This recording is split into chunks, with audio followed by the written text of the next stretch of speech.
శ్రీ గురుభ్యో నమః. హరి ఓం. ఇప్పుడు మనతో ఉన్నారు. వీరు చాలామందికి తెలుసు, సుప్రసిద్ధులు, అంతేకాకుండా గురువర్యులు.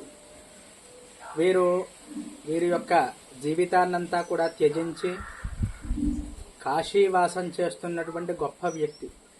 ఎందువల్ల మనం వీరిని ఈరోజు కలవవలసి వచ్చింది? ఈరోజు మన ఛానల్లో ఈయన కోసం అందరికీ కూడా పరిచయం చేయాలి అనిపించింది. అంటే అండి, మనం అందరూ కూడా కాశీ వెళ్తామండి. కాశీ వెళ్ళినప్పుడు ఎన్ని ఘాట్లు ఉన్నాయో కూడా చాలామందికి తెలియదు. అలాగే ఎన్ని లింగాలు ఉన్నాయో కూడా ఎవరికీ తెలియదండి.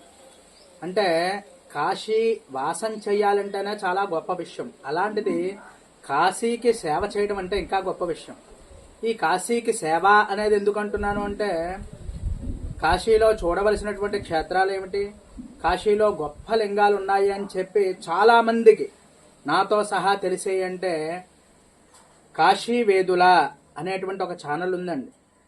ఇది సుమారుగా 10 సంవత్సరాలు బట్టి వీరు 2500కి పైగానే సుమారుగా ప్రతిరోజు కూడా అందరూ దర్శనం చేసుకోవాలి అని చెప్పి నిస్వార్థంగా, అంటే ఛానల్లో ఒక్క రూపాయి కూడా తీసుకోకుండా నిస్వార్థంగా వీరు కాశీకి మాత్రమే సేవ చేస్తున్నారు, పరమేశ్వరుడికే సేవ చేస్తున్నారు. అలాగే ప్రజలకే ఇవన్నీ చూపించాలి అని చెప్పి వీరు సేవ చేస్తున్నారు. అటువంటి గొప్ప వ్యక్తి అండి. ఇటువంటి గొప్ప వ్యక్తుల కోసం మనం తెలుసుకోవాలండి. చాలా మంది అనుకుంటారు ఏదో ఛానల్ నడుపుతున్నారు, వీళ్ళకి డబ్బులు వచ్చేస్తున్నాయి, ఇవి వచ్చేస్తున్నాయని. కానీ ఒక్క రూపాయి కూడా తీసుకోలేదు. నేను చూడడం కూడా జరిగింది. అలాగే వీరి మాటల్లో అసలు కాశీ వెళ్ళిన వాళ్ళు ఏం చేయాలి, కాశీవాసం ఏ విధంగా చేయాలి, కాశీ వెళ్తే ఏ దేవతల్ని దర్శనం చేసుకోవాలి, ఎంతమంది దేవతలు ఉన్నారు, ఎంతమంది గణపతులు ఉన్నారు అనేది మరి గురువు గారిని అడిగి మనం తెలుసుకుందాం. నమస్కారం అండి. ఇప్పుడు ఈ కాశీవాసం చాలా మంది చేస్తున్నారు. వారు ఏంటంటే చెప్పులతో తిరిగేస్తూ ఉంటారు, అలాగే ఇష్టం వచ్చినట్టుగా ఉంటారు. కాశీవాసం ఎలా చెయ్యాలి అనేది ఒక్కసారి మీరు తప్పకుండా మా ప్రేక్షకులకి చెప్పాలి. తప్పనిసరిగా కాశీవాసం అంటే విశ్వేశం మాధవం ఢుంఢిం దండపాణించ భైరవం వందే కాశీం గుహాం గంగాం భవానీ మణికర్ణికాం అని 10 ఉన్నాయి. ఇవి చూడాలి. ముఖ్యంగా విశ్వనాథుడు, విశ్వేశం మాధవం బిందు మాధవుడు, ఢుండి గణపతి, విశ్వేశం మాధవం ఢుండి దండపాణి భైరవుడు, వందే కాశీమాత దండపాణి కాశీమాత, తర్వాత ఈ గుహ భవానీ మణికర్ణిక ఘాట్. ఇలా విశ్వేశం మాధవం ఢుండిం దండపాణి నుంచి భైరవం వందే కాశీం గుహాం గంగాం భవానీ మణికర్ణిక. ఇవి చూసినట్టయితే సరిపోతుంది. అయితే ఇంకా మనకి టైం ఉంది. టైం ఉన్నప్పటి వల్ల ఆ ఆటో వాళ్ళకి పెడితే 4 వాళ్ళు చూపించేస్తారు, వచ్చేయచ్చు అన్నమాట. అయితే ఇది వాసం కింద లెక్క రాదు. వాసము అంటే 9 నెలలు అక్కడ ఉండి వండుకు తింటూ ఉండాలి. భార్యాభర్తలు అవ్వచ్చు, సింగిల్గా అనవచ్చు, ఎక్కడో తింటూ ఇక్కడ ఉండడం. లేకపోతే 9 రోజులు ఉన్నామని చెప్పేసి రాత్రి పడుకోవడానికే వచ్చి పొగలత్తమాను ప్రయాగ గయ ఇవన్నీ తిరగడం అనేది పనిచేయదు. అది వాసం కింద లెక్క రాదు. 9 రోజులు ఇక్కడే ఉండాలి.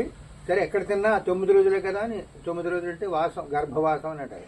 అది వాసానికంటే లెక్క. అది జోళ్ళతోటి మొట్టమొదటి ఎప్పుడైతే రూమ్కి వచ్చామో రైలు దిగి ఆ రూములోనే జోళ్ళు పడగాలి. ఆ తర్వాత ఇంటికి వెళ్ళేటప్పుడు తొడుక్కోవాలి. కాశీలో విశ్వనాథుడు లేడు, కాశీయే విశ్వనాథలింగము అనేటువంటి ధ్యానం మనకు కలగాలి. అందుచేత అదంతా కూడా ప్రతి అణువు రేణువు కూడా విశ్వనాథుడి లింగంతో సమానం. కాశీ శివలింగ కోట్ల కన్న తల్లి, కాశీ కైవల్య పరదాన కల్పవల్లి, గంగ గారాపు నెచ్చలికెత్తే కాశీ, స్వరు నరోరగ దాచి సంశించే కాశీ అన్నారు.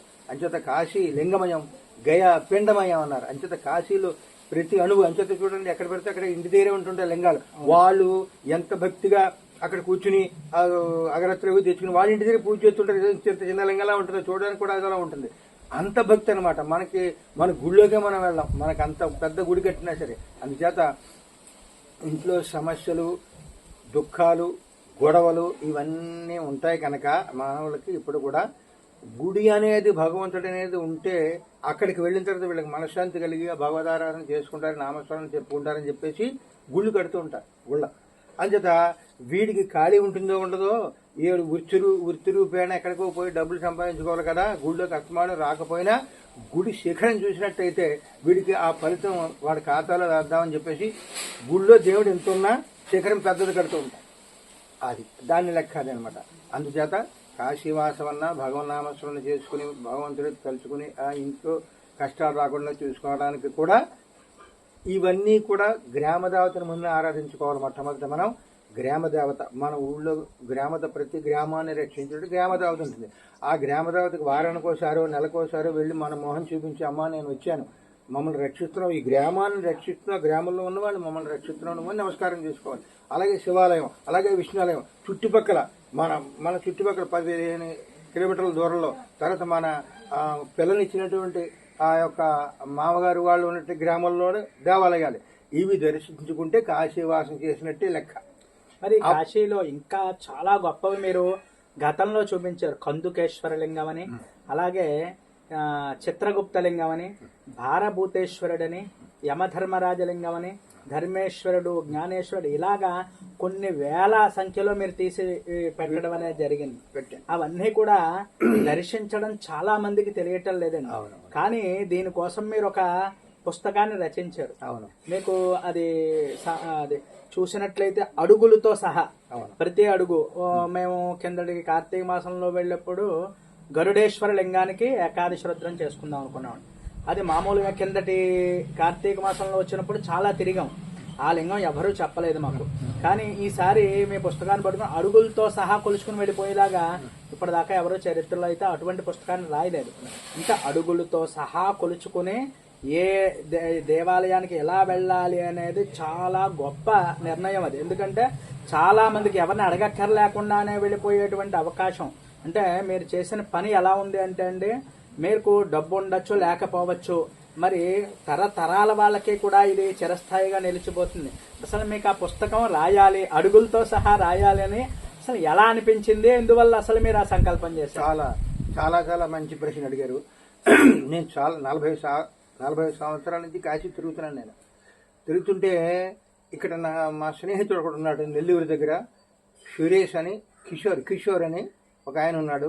ఆయన శివాలయం అవి కట్టించి జగదత్తులు దక్షిణ కాశీగా పేరొందినటువంటి రామలింగేశ్వర దుర్గా భవాని ఆయన నేను తిరుగుతుంటే, ఏమన్నా మీరు అక్కడే ఉండిపోదురు కానీ ఇంటద్ది మొత్తం అన్నీ కూడా నేను చూసుకుంటానంటే కూడా అయ్యి బాబోయ్ ఉండగలనంటే ఏం పర్వాలేదు. తర్వాత మా భార్య కాలం చేయడం, సరే నేను అక్కడ ఉండిపోయినప్పుడు అలాగే తిరుగుతూ ఉండేవాడిని పిచ్చేలాగా. ఆ గుడి అంటే తెలియదు, ఈ గుడి అంటే దండం పెట్టుకుంటూ విశ్వనాథుడు గంగాస్నానం అలా చేసినప్పటికీ చంద్రకళామాత గారు ఒక సందర్భంలో నాకు కనపడితే నాకు రెండు లింగాలు ఏమైనా చూపించండి అంటే ఆవిడ ఈ చిత్రగుప్తుడు, భారభూతేశ్వరుడు, గోకర్ణేశ్వరుడు, ఇంకొక మొత్తం 4 లింగాలు అలా నడిపించుకుని తీసుకుని వెళ్ళారు.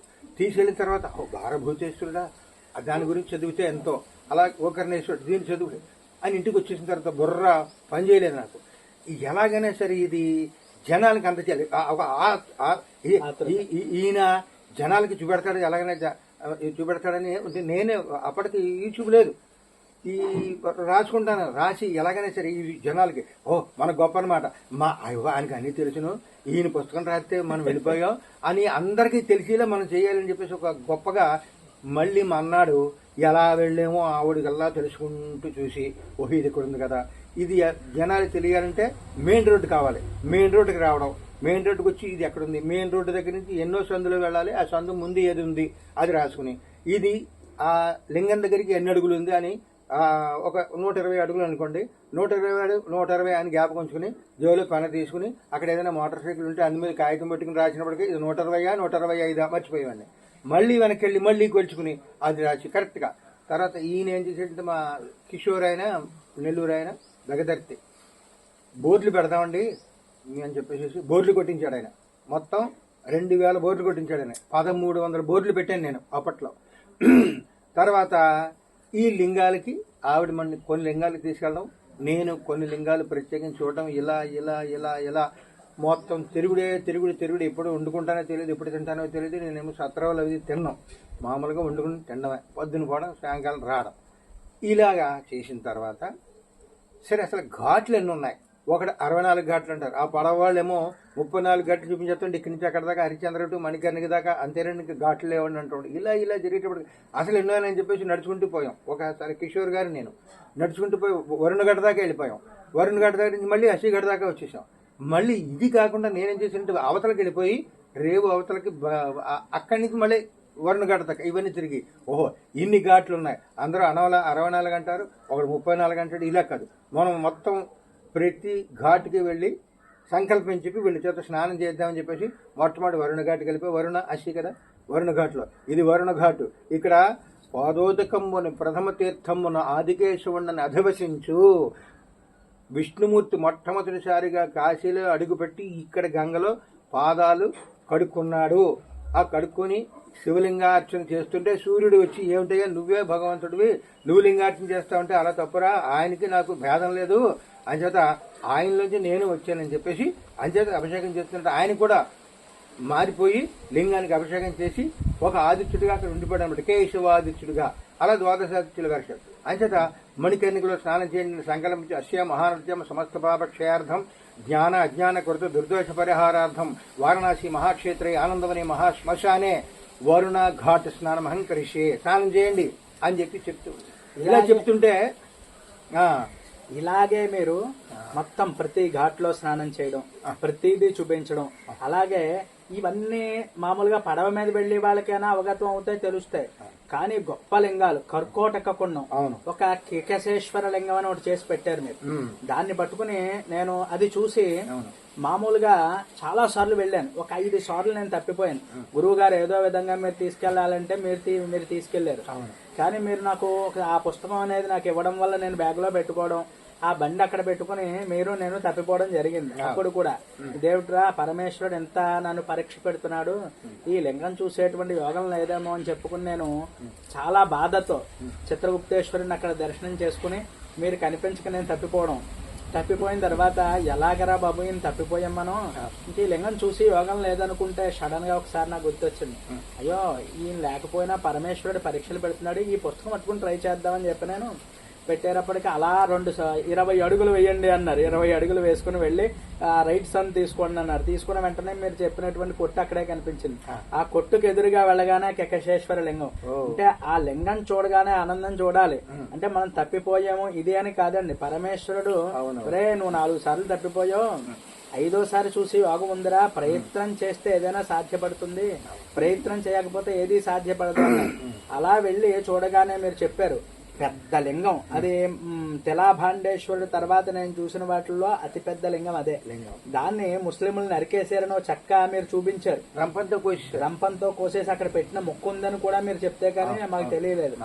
అవి చూడడం, అక్కడ ఉండేటువంటి కందుకేశ్వరుడు, ఇలాంటివి అనేకమైనటువంటి లింగాలకి మీరు చేసినటువంటి సేవ ఏంటి అంటే ఆ లింగాలకు పేర్లు కూడా చాలా మందికి తెలియదు. మీరు పెట్టిన బోర్డుల వల్ల, తెలుగు బోర్డుల వల్ల అసలు మీకు ఆ తెలుగు బోర్డులు పెట్టాలి అనే ఆలోచన ఎలా వచ్చిందండి? ఆలోచన అంటే ఇప్పుడు అక్కడ బోర్డు ఉండదు, పేరు ఉండదు. పేరు ఉండబడికి నీకు ఎలా తెలిసింది అంటే అక్కడ చాలా కాలం క్రితం నుంచి ఉన్నటువంటి పూజారులు, ఆ పక్క ఇళ్ళవాళ్ళు, వాళ్ళని ఇంతమందిని అడిగితే గానీ దాన్ని కరెక్ట్ చేయలేం. నెక్స్ట్ విశ్వనాథలింగానికి ఇది ఏ దిక్కులో ఉంది అనేటువంటి గ్రంథాలు కాశీఖండంలో రాశారు. అన్ని పరిశీలించి అప్పుడు అక్కడ బోర్డు పెట్టవలసి వచ్చింది అంచేదనమాట. అలాగే ఈ ఘాట్లు అన్నారు ఇందాక మీరు, ఈ ఘాట్లన్నీ కూడా లెక్క పెట్టుకుంటూ వెళితే 120 ఘాట్లు వచ్చాయి మొత్తం. 120 ఘాట్లకిను 20 ఘాట్లు పేర్లు లేవు. నాకు తెలిసి ఆ పేర్లు నాకు తెలుసు, కానీ ఘాట్లు కరెక్ట్గా 89 ఎన్నో ఉంటుంది.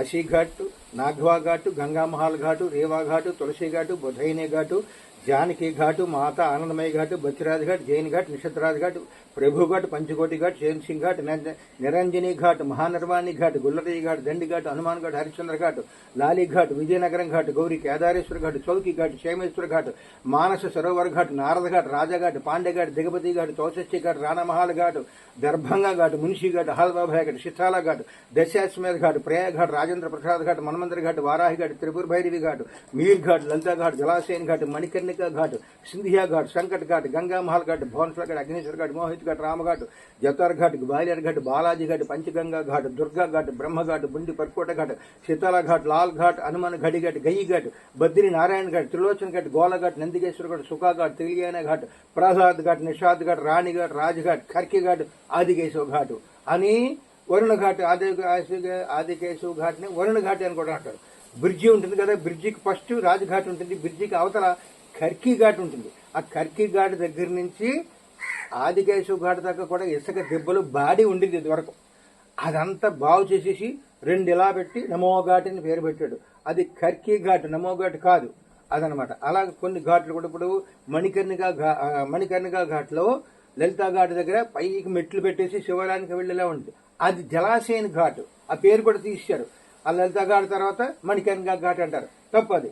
అక్కడ జలాశయన్ ఘాట్ అనేది కాశీఖండంలో రాశారు.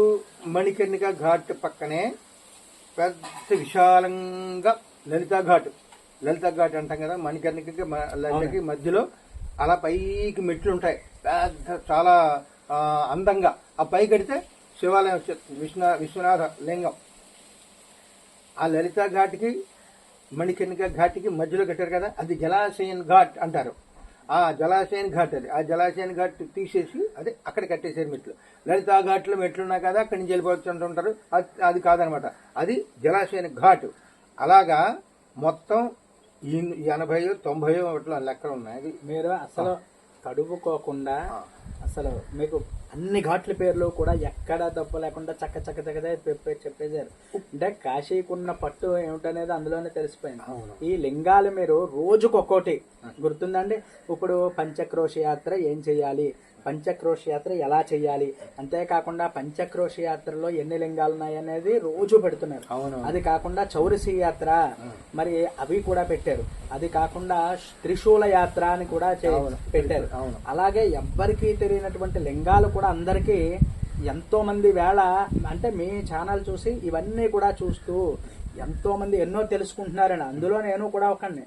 ఎందువల్ల అంటే మనకి ఈ కాశీఖండం ఇవి చదివిన తర్వాత దాని యొక్క రహస్యాలు, ఈ యొక్క లింగం యొక్క రహస్యాలు కానీ అలా తెలిసింది. కానీ పునాది ఎక్కడి నుంచి అంటే అయ్యో ఈయన మంచివన్నీ పెడుతున్నారు, ఈ లింగాలు ఎలా వెళ్ళాలి అనేది తెలుసుకుని మనం అనేకమైనటువంటి లింగాలు నేను కూడా చూసి ఈ మధ్య కాలంలో చాలా వీడియోలు అయితే పెట్టానండి.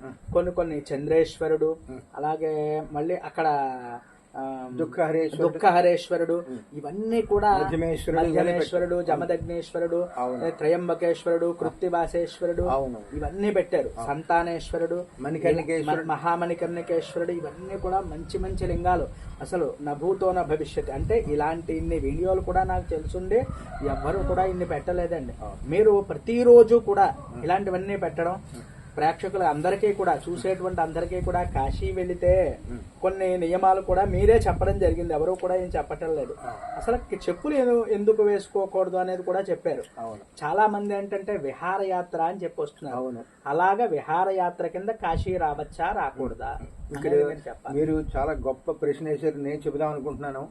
ఇప్పుడు కాశీ తప్ప మీరు ఇతర దేశాలకి, ఇతర ప్రాంతాలకి ఎక్కడికైనా మీరు వెళ్ళండి, కాశీ కర్మభూమి. ఇది ప్రపంచకానికి పూజాగది లాంటిది. అంటే విశ్వనాథుడు అమ్మవారు ఉండేటటువంటి ఇల్లు ఈ కాశీ. అంచేత జోలితో రాకూడదు, అబద్ధం ఆడకూడదు. ఒకపూట మలమూత్ర విసర్జన కూడా కాశీలో చెయ్యకూడదు అని కాశీఖండంలో ఉంది, మలమూత్ర విసర్జన. అందుచేత తులసీదాసు గారు ఒక పడవ మీద పొద్దున్నే అవతలకి వెళ్ళిపోయి గంగ అవతలకి అక్కడ మలమూత్ర విసర్జన చేసి ఆ గంగలో స్నానం చేసి ఇక్కడికి వచ్చేవాడు. ఆ పడవ ఇప్పటికీ ఉంది అక్కడ, ఆ పడవ. అలాగే ఋషులందరూ చాలా మంది అక్కడికి వెళ్ళి స్నానం చేసి పొద్దున్నే ఇక్కడికి వచ్చేవారు అన్నమాట. అంత కఠినమైనటువంటి నిష్టలు కలిగినటువంటి. అందుకనే గంగ అవతల బ్రాహ్మీదేవి అనే ఒక ఆవిడ కాపలా కాస్తూ ఉంటుంది. కాశీని ఎలా చూస్తూ, కాశీ క్షేత్రాన్ని, కాశీ మహాక్షేత్రాన్ని చూస్తూ కాపలా కాస్తూ బ్రాహ్మీదేవి అని చెప్పి శివరహస్యంలో రాశారు. అందుచేత మలమూత్ర విసర్జనే చేయకూడదన్నప్పుడు అంత పవిత్రమైన స్థలంలో జోళ్ళతో తొక్కడం, గంగ దారికి వచ్చినప్పటికి సోది, గంగలో ఒక స్నానం చేస్తూ కూడా మహాగంగా అనుకుంటూ స్నానం చేసి ఎవరైతే వెడతారో అప్పుడు గంగ సంపూర్ణ అనుగ్రహం కలుగుతుంది తప్ప గంగలో కూడా ఇతరమైన మాటలు మాట్లాడుకుంటడం ఆ స్మరణ లేకుండా ఉండడం వల్ల గంగ అసహించుకుంటుందని ఉంది కాశీఖండంలో. అలాగే ఇప్పుడు గంగలో ములగడం వల్ల అన్ని పాపాలు పోతాయి. పోవు. ఎలా పోతాయి అనేది గంగలో మునిగితే పాపాలు పోవు. గంగ కాశీలో అడుగు పెట్టిన వెంటనే పాపాలు పోతాయి, పోవు. గంగలో మునిగిన వెంటనే పాపాలు పోతాయి, పోవు. ఎందుకు? చదువుకోవాలి కింద. కాశీలో అడుగు పెట్టిన వెంటనే పాపాలు పోవును. కానీ కింద రాస్తాడు ఇంకా ఏటి ఎలా అడుగు పెట్టాలి. కాశీలో రైలు దిగిన వెంటనే, ఆటో దిగిన వెంటనే భూమికి ధనం పెట్టుకుని ఏమీ మాట్లాడుకోకూడదు. ముఖ్యమైనవి. నీ దగ్గర తాళం ఉందా, దానికి తాళం వేసావా, నువ్వు జాగ్రత్తగా ఇలాంటి ముఖ్యమైన విషయాలు మాట్లాడుకుంటూ హరహర మహాదేవ, హరహర మహాదేవ. కాశీ వచ్చి ఎన్నిసార్లు గంగ స్నానం చేశాడు, విశ్వనాథుడు ఎన్నిసార్లు లింగాన్ని దర్శనం చేసుకున్నాడు, ఆయన చూడడు. హరహర మహాదేవ, హరహర మహాదేవ అని ఎన్నిసార్లు అన్నాడు. ఈ రెండే చూస్తాడు, అప్పుడే వాడికి ముక్తి. అంతే తప్ప సోది రైల్లో సోది, రైలు దిగాక సోది, రూమ్కి వచ్చేదాకా సోది, రూములో సోది, రూమ్ నుంచి గంగకు వచ్చేదాకా సోది, గంగలో సోది, గంగ నుంచి మళ్ళీ ఇంటికి వెళ్ళేదాకా సోది, రూములో సోది, రూమ్ నుంచి మా విశ్వనాథుడి గుడికి వెళ్ళేదాకా సోది, విశ్వనాథుడు క్యూ లైన్ లో సోది. సరిగ్గా విశ్వనాథుడు కనెక్టెడ్కి కళ్ళు మూసుకుందాను. పాపం చేసిన వాడు గాని మహాపాపం చేసిన వాడే దేవుడి దగ్గరికి వెళ్ళి కళ్ళు మూసుకుంటాడు. దేవుడి దగ్గరికి వెళ్ళి వాడు అలా కళ్ళ చూసి అవతల వాళ్ళు ఏదో పాలు పోసేస్తూ ఉంటారు, వీడేదో పెరుగు పోసేస్తుంటాడు, వాళ్ళు పువ్వులు జల్లేస్తూ ఉంటారు, దండలు వేసేస్తుంటారు అని చూడాలి. అలాగా చూసి ఇంటికి వచ్చి కళ్ళు మూసుకునేటప్పటికి ఇవన్నీ కనపడాలి. నువ్వు అక్కడ కళ్ళు మూసుకుని, ఇక్కడ కళ్ళు మూసుకుని, ఇంకా చీకటి మిగులుతుంది. మీకేంటంటే ఈ దర్శనం చేసేసుకున్న తర్వాత అక్కడ కూర్చుంటారు, 3 గుళ్ళు కనపడతాయి. అలాగా విశ్వామిత్రుడు, వశిష్ఠ మహర్షి, ఈ మొత్తం ఋషులందరినీ కూడా మిక్సీ చేసి వేస్తే ఎంత ఫలితమో అంత వాళ్ళ కూర్చునేవాడు. ఎదురుగుండా 3 కనపడుతున్నారు గుళ్ళు. విశ్వనాథుడు, దండపాణి, వైకుంఠేశ్వరుడు 3 గుళ్ళు కనపడుతుంటే అలా చూసి కళ్ళు మూసుకుంటూ ఉంటాడు.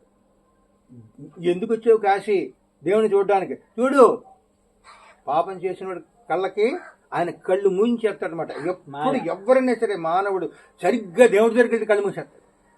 ఎవడో జ్ఞాని గాని తెరుచుకుని చూడాలి. అలా చూడాలి. కనురెప్ప అన్నపూర్ణ దగ్గరికి వెళ్ళావు, ఒక విశాలాక్షి దగ్గరికి వెళ్ళావు, అలా కను ఆర్పకుండా అలా చూసి చీర అంచు, కింద పాదాలు, ఆమె కళ్ళు, ఆ పెట్టుకున్న బొట్టు, ఇవన్నీ చూసి ఇంటికి వచ్చి కళ్ళు మూసుకో, అది కనపడాలి నీకు. నువ్వు అక్కడ కళ్ళు మూసుకుంటే ఎంతో భక్తిగా వీడే దేవుడి కింద అంటే కళ్ళు మూసేసుకునేలా. ఈ కళ్ళు మూసుకుని ఇలా పెట్టుకోవడం అంటే పాపం చేసేటవాడు. చూడనివాడు, నన్ను చూడొద్దు రాసి అవతల ఏదో మాయ కమ్మేసే మాయ. కాశీ అంటేనే మాయ. ఒక కందుకేశ్వర లింగం ఉంది, లేకపోతే ఇంకో లింగం ఏదో ఉంది, దాని గురించి కాశీఖండంలో ఎంత పొడుగు రాశాడు. అది అంత అద్భుతం, దాని మించింది లేదు కాశీలో అని చెప్పేటోడికి. మనం వెళ్ళి అక్కడ చూసినప్పటికీ పక్కన జోడు ఉంటుంది, ఓ 2 జోడులు ఉంటాయి. అక్కడ పూజ ఉండదు, ఏమి ఉండదు, ఓ దుమ్ము ఉంటుంది, గుడి ఉండదు, ఏమి ఉండదు. వీడు ఏమనుకుంటాడు, ముందే అన్ని పాపాలు పోగొట్టేటటువంటి లింగాన్ని కాశీఖండంలో రాశారు, అది ఎంత ఉంటుందో మన ఊళ్ళో గుళ్ళి కంటే మించిపోయి ఉంటుందని చూస్తే వీడికి ఇలా ఉంటుంది అన్నమాట. మాయకెప్పేస్తాడు, అక్కడే ఉంటాడు ఈశ్వరుడు. విశ్వనాథుడు అలాంటి లింగాల్లోనే యోగ దీక్షలో ఉంటూ ఉంటాడు. వీడికి మాయ కప్పేసి కనపడదు. వీడికి అక్కడికి వెళ్ళి అదంతా ఎవరైతే శుభ్రం చేసి అసహించుకోకుండా ఉండి పూజ చేసుకుంటాడో వాళ్ళని అనుగ్రహిస్తాడు స్వామి. ఒకటి చెప్పింది యథార్థం. అయితే కటకటాలు వేసి ఉంటాయి, లోపలికి వెళ్ళి మనం శుభ్రం చేసిన వాళ్ళు చేయని మరొకటి. అదేంటంటే, ఓ కాశీ అంటే ఇదా, విశ్వనాథుడు ఇందులోనే ఉంటుంటాడు. వీడికి మనకి ఇలాగ కళ్ళు మూయించేసి ఇదేంటని అసహించుకునేలా చేస్తున్నాడు మాట. దండపాన్ని దగ్గరుండి చేస్తూ ఉంటాడు, వీడిని ఎప్పుడు పంపించేద్దామని. అంచేత కాశీ వచ్చిన వాడు టిఫిన్ బాగోక పంపించేస్తూ ఉంటాడు. వాడికి టిఫిన్ పడనివాడు. పాపం చేసిన వాడైతే టిఫిన్ పడదు వాడికి. అయ్యో వెళ్ళిపోతున్నాను బాబా అంటాడు. లేకపోతే ఏదో రోగం వస్తుంది, లేకపోతే ఘాట్లో స్నానం చేయకుంటాడు. వారం రోజులు ఉందాం అనుకున్నవాడు 1 రోజే స్నానం చేస్తూ ఉంటాడు. గంగలో నేను చేసామండి, ఎందుకు వచ్చావు నువ్వు ఎందుకు వచ్చావు కాశీ? ఎప్పుడు స్మరణ చేస్తూ ఉండాలి, ఖాళీగా కూర్చోవద్దన్నాడు. కాశీ వచ్చిన వాళ్ళని తిరుగుతూ ఉండమన్నాడు. నువ్వు గంగా స్నానం మానయి, ఈశ్వరు కాశీఖండంలో పిచ్చేళ్ల తిరుగు, నీకు మోక్షం కలుగుతుందన్నాడు. అంత అంటే పిచ్చేళ్ళు తిరగమని కాదు, అలా తిరిగినా కూడా నీకు శుభం కలుగుతుంది, అంత పుణ్యక్షేత్రం అని చెప్పేసి. అంచేత కాశీలో అడుగుపెట్టిన వెంటనే జోళ్లు తీసేసి కళ్ళగద్దుకుని హరహర మహాదేవ అంటూ రూముకి వచ్చి రూము దగ్గర నుంచి అక్కడికి వెళుతూ అవసరమైన మాటలే మాట్లాడుకుంటూ గంగ దగ్గరికి వెళ్ళి, గంగా అమ్మ మేము వచ్చాను తల్లి, నీ నాలుగు నిన్ను చూసి దర్శనం చేసుకున్నాం అని చెప్పేసి ముందు గంగలో నీళ్లు నెత్తిమి జల్లుకుని అప్పుడు హరహర మహాదేవ మహాగంగ అంటూ స్నానం చేసి మాట్లాడకుండా చేస్తే అప్పుడు వాడు మోక్షం కలుగుతుంది. తప్ప సగం పాపాలు ఎప్పుడు పోవు. ఆ కాశీఖండంలో చెప్పినట్టు చెప్తున్నాను నేను. అసలు అలా ఉన్నారన్నమాట. ఇప్పుడు మనకి కాశీ ఖండంలో గణపతులు ఉన్నారు కదండి, అవును ఉన్నారు. చింతామణి గణపతి దగ్గర ఇలాంటివి చూస్తే మనకి ఎన్ని ఉన్నాయండి అసలు? కొంతమంది 56 అంటున్నారు, కొంతమంది ఇంకా ఎక్కువ ఉన్నాయంటున్నారు కదండి. లక్షల సంఖ్యలో గణపతులు ఉన్నారు ఇక్కడ, లక్షల సంఖ్యలో ఉన్నారు గణపతులు. కానీ దుంటి గణపతి అని ఒక సందర్భంలో శివుడు చాలా బాధపడుతున్నాడు, అందరినీ పంపించేసి ఇంకెవరూ లేకపోతే నాన్న నేనున్నాను నీ దుఃఖాన్ని పోగొడతానని చెప్పేసి గణపతి ఏం చేశాడంటే దుంటి గణపతి అని పేరు పెట్టుకుని ఇక్కడికి వచ్చి 56 చోట్ల ఉండి ఆ ఫలంగా ఈ ఒక చోట కూర్చుని అందరికీ జ్యోతిషం చెప్తూ ఉండడం అది జరుగుతుంది. ఆయన చెప్తే జరగదు, ఆయనే రాసింది. అంచేత ఇలా జ్యోతిష్కాలు తర్వాత చెప్తూ ఉండడం, అక్కడ ఇంకో విఘ్నేశుడు, అక్కడ ఈ 56 మంది గణపతులు. వీళ్ళు ఏం చేశారంటే జనాలకి కాకేసి నీకు ముందు రాత్రి వాళ్ళ మనసులో దొరి ఒక కలగా ఒక స్వప్నంలా ఉంది, స్వప్నం కలగజేసేవాడు. మన్నాడు నన్ను కాకేసి నీకు రాత్రి స్వప్నం వచ్చింది కదా, నీకు స్వప్నమే చెప్పేస్తున్నాడు ఈయన. అమ్మ బాబో అని చెప్పేసి ఇట్లా రాజుగారి భార్య దివోదాసుడిని పరిపాలించేవాడు, ఆయన భార్య దగ్గరికి వెళ్ళింది. ఆ భార్య వచ్చి అమ్మ మాకేమైనా ముక్తి కలిగించానంటే మీ ఆయన తీసుకురా అన్నాడు. ఆయన తీసుకొచ్చిన తర్వాత మళ్ళీ స్టోరీ మామూలే. ఆయన తర్వాత ఆయన మభ్య పెట్టి ఇంకోటి చేసి మొత్తం మీద ఆయన మోక్షం కలగజేసేలా చేశాడు. తర్వాత ఇది ఈయన ఈ 56 ముఖ్యం అనమాట. లక్షలాది గణపతులు ఉన్నారు, వాళ్ళకు కూడా సమానమైనటువంటి ఫలితం ఇస్తారు. వాళ్ళు ఏంటంటే డుంటి గణపతి, సాక్షి గణపతి, చింతామణి గణపతి, భేడి గణపతి, అర్క గణపతి, అభయ గణపతి, ఆశా గణపతి, అవముక్త గణపతి, ఉద్దండ గణపతి, ఉద్దండ ముండ గణపతి, ఖర్వ గణపతి, క్షయ గణపతి, కూటదంత గణపతి, కూణితాక్ష గణపతి, చప్రప్రసాద గణపతి, కలిప్రియ గణపతి, కాల గణపతి, గజకర్ణ గణపతి, దుర్గా గణపతి, దేహాళి గణపతి, దంతహస్త గణపతి, దుర్ముఖ గణపతి, ద్వార గణపతి, మోదక గణపతి, మణికర్ణిక గణపతి, ముండ గణపతి, మంగళ గణపతి, మోద గణపతి, విఘ్నరాజ గణపతి, వికట గణపతి, వరద గణపతి, వక్రతుండ గణపతి, సుముఖ గణపతి, మిత్ర గణపతి, రాజపుత్ర గణపతి, యవల గణపతి అని మనకి వరుణ ఘాట్ అవతల ఉన్నాడు. అక్కడ ఆయనతో పంచక్రోశ యాత్ర పూర్తి చేసినప్పుడు కూడా ఆయన్నే ఇందులో చెప్పినవి కొన్ని ఉన్నాయి. కొన్ని ఈ పేర్లు 56 గణపతులు, దేహాళి గణపతి అని పంచక్రోశలు ఉన్నాయి. ఈ గణపతులు ముఖ్యం. ఏ గణపతినైనా మనం నమస్కారం చేసుకోవచ్చు. కాశీలో ఈ పేర్లు లేకపోయినా సరే అందరూ కూడా ప్రతిష్ఠించిన వాళ్ళే. ఎవరో మహర్షులు ప్రతిష్ఠించారు, మహర్షులు అగస్త్య మహర్షులు ప్రతిష్ఠించిన లింగం ఉంటుంది. ఆ లింగం దగ్గర కాలభైరవుడు ఉంటాడు, అక్కడ విఘ్నేశుడు ఉంటాడు. విఘ్నేశుడు ఆయన పవర్ లేదండి, ఆయనకి పేరు లేదండి. పోనీ ఈ 56లో ఆయన లేడు, లేకపోతే ఆ పవర్ లేదు, ఇంకెందుకు పెంచుతుంది? అగస్త్య మహర్షి, అత్రి మహర్షి, అరుణ మహర్షి, అష్టావక్ర మహర్షి, ఋష్యశృంగ మహర్షి, ఔర మహర్షి, కన్వ మహర్షి, కపిల మహర్షి, కర్దమ మహర్షి, కాశ్యప మహర్షి, కండు మహర్షి, గర్గ మహర్షి, గౌతమ మహర్షి, గౌరముఖ మహర్షి, శవన మహర్షి, జడ మహర్షి, జైమిని మహర్షి, జాబాలి మహర్షి, జమదగ్న మహర్షి, దధీచ మహర్షి, దత్తాత్రేయ మహర్షి, దూర్వాసో మహర్షి, దేవల మహర్షి, నారాయణ మహర్షి, నారద మహర్షి, పరాశర మహర్షి, పిప్పలాద మహర్షి, పులశ్చ మహర్షి, భగదాల్భ్య మహర్షి, భరద్వాజ మహర్షి, భృగు మహర్షి, మతంగ మహర్షి, మరీచ మహర్షి, ముద్గల మహర్షి, మైత్రేయ మహర్షి, మార్కండేయ మహర్షి, మాండవ్య మహర్షి, రోమస మహర్షి, యాజ్ఞవల్క మహర్షి, రైభ్య మహర్షి, లిఖిత మహర్షి, వశిష్ఠ మహర్షి, వామదేవ మహర్షి, వాల్మీకి మహర్షి, వ్యాస మహర్షి, విశ్వామిత్ర మహర్షి, వశిష్ఠ మహర్షి. ఇంతమంది మహర్షులు కాకుండా ఇంకా ఎంతో మంది ఉన్నారు. నాకు కొద్దిగా చెప్పాను నేను. వాళ్ళందరూ వచ్చి ఇక్కడికి ప్రతిష్ఠ చేశారు. అసలు ఇన్ని పేర్లు అసలు ఆ పేర్లు కూడా ఇంత అనర్గళంగా ఎవరు చెప్పలేదు. ఇవన్నీ కూడా ఎక్కడా చదువుకోకుండా తెలీదు అనకుండా ప్రతి ఒక్కరికి కూడా చూపిస్తూ ఎంతో సేవ చేస్తున్నారు. ఆ విశ్వేశ్వరుడు అందరినీ కరుణించాలి అంటే కాశీ వచ్చి ముఖ్యంగా చేయవలసిన నియమాలు ఏమిటి అంటే ఇవన్నీ కూడా చూడలేకపోవచ్చు. వీళ్ళు సూక్ష్మంలో మోక్షం. ఇప్పుడు ఏవి మీరు చూపించారు గతంలో అవిముక్తేశ్వరుడు అని ఒక దేవాలయం కోసం మేము తర్జన పడిపోయింది, దొరకలేదు. చివరికి మీరు ఒక వీడియో చేశారు, అవిముక్తేశ్వరుడు ఇక్కడ ఉన్నాడు అని. అది ఆ నంది కూడా చాలా సుందరంగా ఉంటుంది. ఇలాంటివి చాలా అంటే తెలియనటువంటివి. సూక్ష్మంలో ఏవి బాగా చూస్తే వీళ్ళు ఫలితాన్ని పొందుతారు? నేను చెప్పాను కదా, దీనికదే ముక్తి. ఏది విశ్వనాథ్ గుడికి వెళ్ళలేదు, గంగకి వెళ్ళలేదు, వాడు వెళ్ళాక కాళ్ళని ఎప్పుడు సాగుతుంటే వెళ్ళాలి. ఎంతైతే ఏం లేదు, ఇక్కడే ఉన్నాడు కదా, ఆయన ఇంట్లోనే ఉన్నాం కదా అంటే కుదరదు. అక్కడ నీకు అక్కడ పక్కన ఏ లింగం ఉన్నా సరే అక్కడ దండం పెట్టుకో. అదే విశ్వనాథుడు. కాశీ, అవును, కాశీలో అంతా ఆయనదే అనమాట. అందుచేత విశ్వేశం మాధవం డుండిం దండ పాండించ భైరము వందే కాశీ గుహాం గంగా భవాని మణికర్ణికం చెప్పాను కదా. ఇవి ముఖ్యం. అందులో అవిముక్తేశ్వరుడు లేడు కదా, అవిముక్తేశ్వరుడు ఇంతవరకు రాసేటు ఓంకారేశ్వరుడు లేడు కదా. ఈయన కాదు అక్కడ. ఓంకారేశ్వర జ్యోతిర్లింగం, విశ్వనాథ జ్యోతిర్లింగం, కేదారేశ్వర జ్యోతిర్లింగం, ఈ మూడు కలిపి కాశీ ఖండం అంటారు. ఇప్పుడు మనకి 3 గుళ్ళు కనపడతాయి. విశ్వనాథుడి గుడి బంగారంతో ఉంటుంది. దాని తర్వాత ఇలా బోర్లించినట్టు ఉంటుంది. అది వైకుంఠేశ్వరుడు విష్ణుమూర్తి ప్రతిష్ఠ లింగం. తర్వాత లోపల మహాకాళేశ్వరుడు ఉంటాడు, కింద దండపాన్ ఉంటాడు, ఆ పక్కనే అన్నపూర్ణ ఉంటుంది, లక్ష్మీనారాయణ ఉంటాడు. ఆ 3 గుళ్ళో ఆ 3 చూసి వాడు ఎవడైతే నమస్కారం చేసుకుంటాడే వాడు సమస్త పాపాలు పోతా అన్నారు. అసలు నా కాశీ విశ్వేశ్వర, కాశీ విశ్వనాథ, కాశీ అన్నింట్ల కంటే గంగలో ఏ ఘాటు గొప్పదని ఉంది. మొన్న సామాన్య షణ్ముఖ శర్మ గారు చెప్పారు, కాశీ ఖండంలో రాశారు. అన్నింటికంటే ఏది గొప్పది? గంగ గొప్పది. ప్రపంచకం 3 లోకాల్లోనూ ఏది గొప్ప? గంగ మంచిది. గంగ గంగ గంగ అని 3 సార్లు అనుకుంటే సమస్త పాపాలు పోతాయి నీ స్నానం చేసేటప్పుడు. తర్వాత గంగలు ఏ ఘాటు గొప్పదన్నారు? మణికర్ణిక ఘాటు. మణికర్ణిక మణికర్ణిక మణికర్ణిక అంటే చాలట. చేతిలో ఉసిరికాయ ఎలా ఉంటే మనం టక్ మన నోట్లో వేసుకుంటామో అరిచేతిలో మోక్షం ఉంటుందని చెప్పి కాశీఖండంలో ఉంది. మణికర్ణిక మణికర్ణిక మణికర్ణిక అని చెప్పేసి ఆ మణికర్ణిక ఘాట్ కంటే మించింది ఏది ఉంది? విశ్వనాథ దర్శనం. విశ్వనాథ దర్శనం. విశ్వనాథ దర్శనం కంటే ఏది గొప్పది? ఏది గొప్పది కాదు. ముక్కంటి కంటే ఏది గొప్పది కాదు. కాదు కాశీకి మించినటువంటి క్షేత్రం లేదు. విశ్వనాథ జ్యోతిర్లింగాన్ని మించినటువంటి లింగం లేదు. గంగ మించినటువంటి తీర్థం లేదని మొత్తం కాశీలో. అందుచేత ఇవన్నీ కూడా మనం చూసుకుని మెయిన్ ఏంటంటే అన్ని వీడు ఏది చేయకపోయినా, స్నానం కూడా చేయకపోయినా, విశ్వనాథుని దర్శనం చేయకపోయినా అక్కడే ఉండి తింటూ రూములోనే టైం అయిన తర్వాత ర్యాలీకి వెళ్ళిపోయినా ఏం పర్వాలేదు, వాడికి ముక్తి వచ్చేస్తుంది. ఏం చేయకూడదంటే కాశీ గురించి ఒక్క మాట నిందపడకూడదు. కాశీలోను ఉమ్ములేసేస్తారు కిళ్ళీలు వేసుకుని.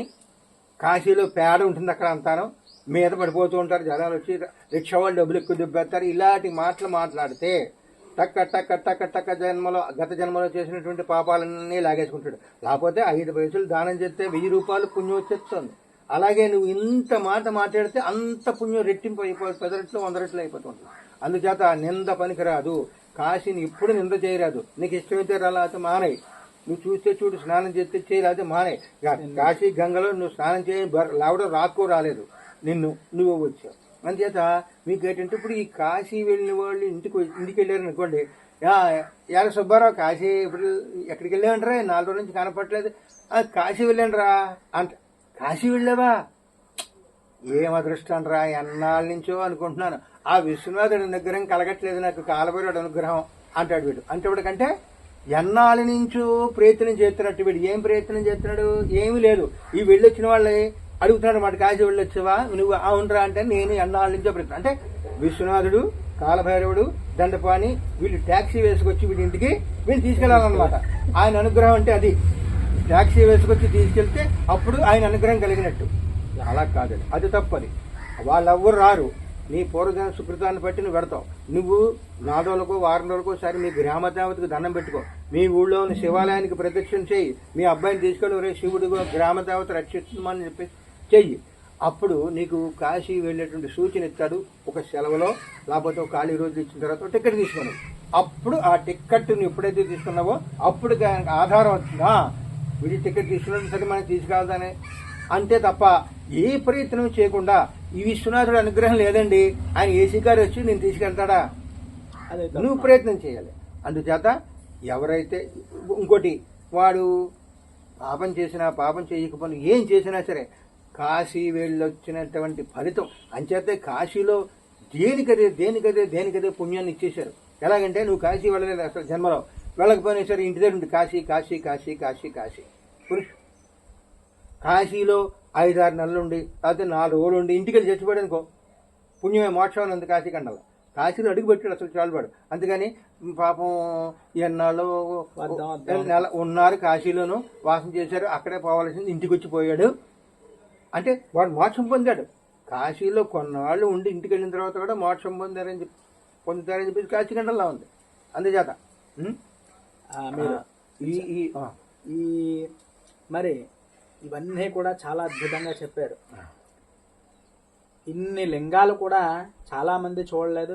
మీరు చేస్తున్నటువంటి సేవ కూడా చాలా అమోఘం అండి. ఎందుకంటే నేను చాలా మందిని చూస్తూ ఉంటాను, ఈ పేర్లు కూడా చాలా మందికి తెలియవు, కానీ కాశీకి ఎంతో సేవ చేస్తున్నారు. అంటే తెలియకుండా, మీకు కూడా తెలియకుండా ఎంతో శ్రమపడి నిజంగా 1400 నుంచి 2000 బోర్డులు నాకు నేను చూసినటువంటి లింగాల్లో మీవే కనిపించాయి. మనం ఓ మంచి పని చేయాలి అనుకున్నప్పుడు ఎవరో ఏదో అనుకుంటారని ఆలోచించిన అది కూడా అవసరం లేదు నన్ను అడిగితే. ఎందుకంటే నిరాడంబరంగా అసలు చూస్తే ఏమిటి కాశీ వేదులైనంటే ఇలా ఉంటారా, ఎంత సింపుల్గా ఉంటారా అని చెప్పి నేనే చాలా ఆశ్చర్యపోవడం. ప్రతి బోర్డు ఈశానేశ్వరి దగ్గరికి వెళ్ళాను, అక్కడ మీదే బోర్డు కనిపిస్తుంది. అలాగే ఇంకో కెకసేశ్వరుడు వెళ్ళాను, ఆ లింగం దగ్గర మీ కందుకేశ్వరుడు. ఇవి కొన్ని వాటిల్లో బోర్డులు లేకుండా మీరు కిరసనాలు అది పట్టుకుని వెళ్ళి బ్రష్లతో కూడా రాసినటువంటి పేర్లు కూడా నేను చూశాను. ఇటువంటి సేవ చేస్తున్నటువంటి మీరు ఈరోజు మా ఛానల్కి రావడం, మా ప్రేక్షకులందరికీ కూడా మరి ఈ కాశీఖండంలో ఎలా ఉండాలి, కాశీ వస్తే ఏం చేయాలి అనేది చెప్పడం కూడా నాకు చాలా అయితే ఆనందంగా ఉంది. మళ్ళీ కలిసి ఆ యొక్క పరమేశ్వర అనుగ్రహం వల్ల మళ్ళీ ఇటువంటి మంచి మంచి విషయాలు చెప్పాలి అని నేనైతే కోరుకుంటున్నానండి. జై విశ్వనాథకి. పంచక్రోశాత్మికాయ జ్యోతిర్లింగాయ విశ్వనాథాయ నమః. హరి ఓం. హర హర మహాదేవ, హర హర మహాదేవ, హర హర మహాదేవ.